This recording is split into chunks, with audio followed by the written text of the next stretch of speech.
آپ نے کبھی سوچا کہ غالب یا اقبال کی شاعری سنتے ہی دل کیوں خوش ہو جاتا ہے؟ اس کا راز چھپا ہوا ہے قافیہ میں۔ السلام علیکم، ویلکم ٹو مائی چینل۔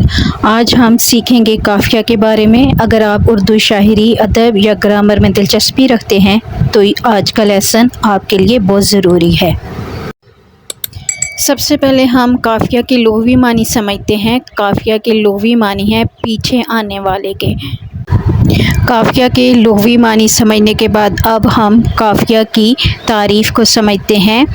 غزل کے ہر شعر کے دوسرے مصرعے میں جو ہم آواز الفاظ ردیف سے پہلے آتے ہیں، جو ہم وزن ہوتے ہیں لیکن ہم معنی نہیں ہوتے، قافیہ کہلاتے ہیں۔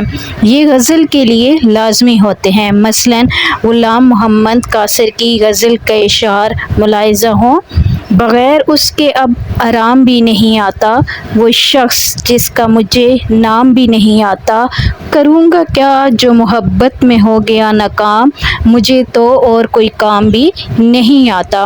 ان اشعار میں آرام، نام اور کام قوافی ہیں۔ قوافی غزل کے لازمی جز ہوتے ہیں۔ قافیہ کی بنیادی شرط کیا ہے اس کو سمجھتے ہیں۔ قافیہ کے لیے بنیادی شرط آواز ہے، لیکن لفظ کی املائی شکل جیسی بھی ہو اس کا کوئی مسئلہ نہیں ہوتا۔ اب ہم قافیہ کی اہمیت کو سمجھتے ہیں۔ قافیہ کی کیا اہمیت ہوتی ہے شعر کے اندر؟ قافیہ شعر کے اندر جو ہے وہ ہم آہنگی اور روانی پیدا کرتا ہے۔ یہ شعر کو مزید خوبصورت اور دلکش بناتا ہے۔ قافیہ شاعری کی ایک اہم تکنیک ہے جو شاعر اپنے جذبات اور احساسات کو مؤثر طریقے سے بیان کرنے میں مدد کرتی ہے۔ سب سے پہلے ہم نے قافیہ کے لغوی معنی سمجھے کہ اس کے معنی کیا ہوتے ہیں، اس کے بعد قافیہ کی تعریف سمجھی، اس تعریف کے بعد ہم نے اس کی بنیادی شرط سمجھی کہ بنیادی شرط کیا ہے۔ اگر وہ شرط نہیں ہوگی تو آپ کا قافیہ ٹھیک نہیں بنے گا۔ اس کے بعد ہم نے قافیہ کی اہمیت کو سمجھا کہ اہمیت کیا ہوتی ہے۔ اگر اہمیت نہ، روانگی اور ہم آہنگی جب تک نہیں ہوگی تو قافیہ بالکل بھی ٹھیک نہیں ہوگا اور شعر کی خوبصورتی قائم نہیں رہ سکے گی۔ تو اب ہم قافیہ کی اقسام کو سمجھتے ہیں۔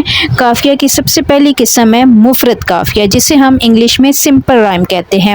یہ سب سے سادہ قسم کا قافیہ ہے جس میں ایک ہی لفظ قافیہ کے طور پر استعمال ہوتا ہے، مثلاً گل، بل وغیرہ۔ قافیہ کی تیسری قسم ہے مرکب تام قافیہ یعنی کمپلیٹ کمپاؤنڈ۔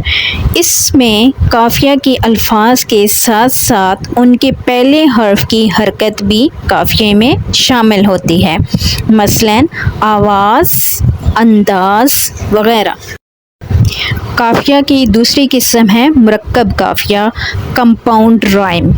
اس قسم میں ایک سے زیادہ الفاظ مل کر قافیہ بناتے ہیں، مثلاً آسمان پر اور جگہ پر۔ اگر آپ کو یہ ویڈیو پسند آئی ہے تو لائک، شیئر اور سبسکرائب ضرور کیجیے گا۔ Thank you so much.